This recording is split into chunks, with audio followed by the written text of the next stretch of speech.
Alexander Jones-Madrid, welcome to Beyond Stage Fright. Now, you're a violinist in the Bolivar Symphony Orchestra of Venezuela, a dynamic, exciting orchestra formed from 180 players who've all been trained through the El Sistema's orchestral academic program. It was founded in 1975 by José Antonio Abreu, and it has continuously aimed to create new opportunities for musical excellence in Venezuela for the past 40 years. Your music director is Gustavo Dudamel, and the orchestra has toured extensively around Europe, the Americas, Asia and the Middle East. I remember some concerts at the BBC Proms in recent years, and the people who went couldn't stop talking about the orchestra and how exciting those concerts were. Along with playing really well, the orchestra seems to enjoy the performances so much. What do you think this quality is? When I first got into the orchestra, it was 3 years ago. And when I first got there, I got this feeling of being part of a huge family of musicians. You know, they've known each other since they were very young, since 1994 or something like that. So they all know each other and they were very welcoming. So, whenever we play in a concert, we perform, we just trust each other very much. So I think that's what it is. So you yourself were brought up in Venezuela and you went through the El Sistema education system. Can you tell me a bit about that? Yes, I started in El Sistema when I was 5 years old. Yeah, I started there with, 50 kids, something like that. And it was amazing. I remember it was such great fun to go to the nucleus, the music schools. That's how we call them. And, just learn music, something different. And, made a lot of friends. So that was great for my childhood, I guess. And you learn so many different things. It's not only music. It's not only, how to play an instrument, but also that, that social part of it that makes it really great. I heard that when you start learning an instrument in El Sistema, that actually you can be doing concerts very, very quickly. Is that the case? Yes. Not only in orchestras, actually. I had my first performance, and I wasn't even playing a violin. We're just doing rhythms and stuff, and clapping, and a whole bunch of different things. But actually, my very first performance as a soloist was when I was 9 years old with Gustavo Dudamel. So you could imagine. And what was your impression of playing with such an amazing conductor when you were 9? Well, back then, he was known in Venezuela, of course, but he wasn't quite the figure we know now. Gustavo Dudamel, the competitions and conductor of LA Phil and stuff. And I was 9. I didn't have that sense of responsibility. I just showed up and had fun, and it was amazing, and that's what it was. How did El Sistema start right at the beginning? Well, it all started with the dream of Maestro Abreu. He wanted to bring music to all society, different kinds of people in Venezuela. Before it was managed very differently. Only certain people could go to concerts. Only certain people could learn how to play an instrument. And I think he's done an amazing job. As I said, it's been 40 years, and we've come a long way. It's almost incredible to think we're right now touring and playing concerts in different places. We have a concert in Berlin in 2 days, but it did start in the parking lot. The very first rehearsal. So if you compare, it's crazy. We absolutely love him. Every time he goes to concerts and stuff, we just have to stand up and just give him an applause because he's done a great job at it. It's not been only for musicians, not just for that. Also, he's created audiences in Venezuela for classical music, so that's also important. What do you think is unique about El Sistema? You've talked about the community, you've talked about the fun. Anything else in particular, or do you think those are the key things that were unique about that way of learning music when you were a child? It was more about the fun of it. We don't have that sense right now of competition, although we really care about the quality and every single thing. But kids there, they don't feel like they have to prove anything. So that's what I think, in my case, I feel it was unique about El Sistema. Do you feel that that's had an impact on the way that you yourself and maybe other people in the orchestra deal with performance nerves? Absolutely, absolutely. And as I said, we've known each other for a long, long, long time. I know how my stand partner plays. I am confident, her or his work is going to be really, really good. So we trust one another.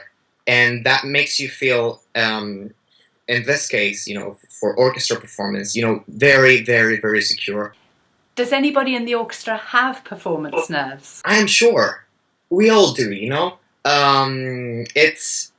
it comes with that sense of responsibility. When you grow up, you see how important things are. In our case, we're not only playing a concert in London or a concert in Berlin, we're also representing our country and our organization, which is El Sistema. So there is a little bit of pressure in that.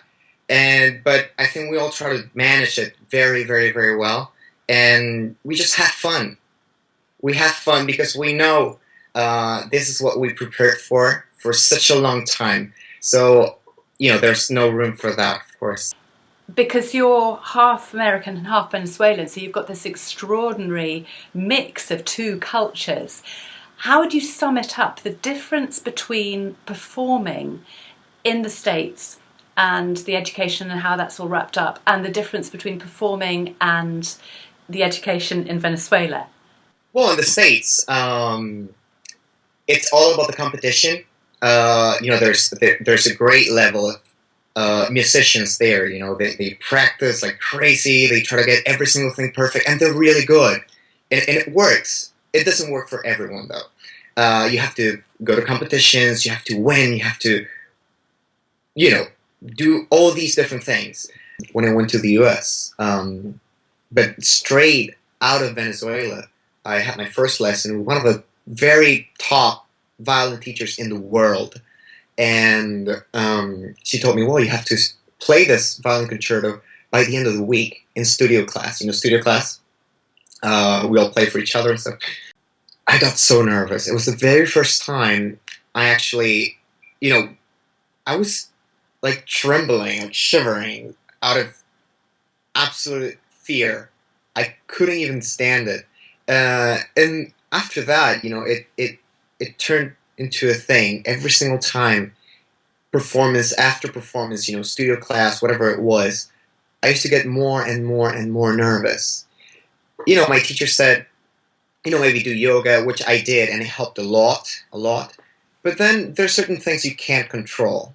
But then it wasn't after I went back to Venezuela when I realized this is all about having fun. Of course you want to do a good job. Of course you want to show people what you've practiced for. But you have to have fun. Because if not, then you're not doing it for the right thing. It was more about, make it perfect. You have to prove yourself. You have to show, and that isn't what I expected. So I went back home, and all of a sudden, I just found myself again. And going back to the orchestra itself, I mean, you have Gustavo Dudamel as your main conductor. Tell me what is his contribution to the orchestra? So much. Of course, he knows music and stuff, and he's a great, great, great conductor. He's also a friend, and what I like the most is that he knows that he's also part of the orchestra. He's another musician. He could come and he could talk to you, and there is a very personal relationship in between Gustavo and us musicians. So the Simón Bolivar Orchestra, Symphony Orchestra of Venezuela, obviously has an enormous reputation in Venezuela. Yes, they know everything about us. Social media, they go crazy. They follow you, and And it's great. It's not because of that. I think they go to concerts and they really, really admire you. This is very dear to me. And we have to teach. We have to teach, and it's something that all of us do. Um, we go to different cities in Venezuela, different nucleos. Most of them have, very, very, very different, economical situations and stuff. So we get to teach. We get to in a way give back. As El Sistema, you don't pay for it. It's free. It's great. So we have to give back, and that is very special. I think it's something that I guess it's unique. But also, I think our main job in Venezuela is to inspire the youth and the kids and stuff, and that's great. That's great, and that it motivates us. So would you say that most kids who are learning actually have aspirations to be professional musicians and maybe play in the Simon Bolivar Symphony Orchestra of Venezuela themselves? Yes. It's kind of scary though, because every single time, this is something that doesn't have a lot of time. It's only been 40 years, something like that. So each generation of musicians, they get better and better and better. So it is quite scary, I feel like they might come and just steal my spot, something like that. So tell me what it feels like when it's all going fantastically well on stage. What is that feeling for you in the orchestra? It is the most amazing thing. It is the most amazing thing. When it goes really, really well, we just feel like, we've done our job, and there comes a sense of pride, I guess. And yes, we do go out and party. After that, we celebrate, we dance, we love to.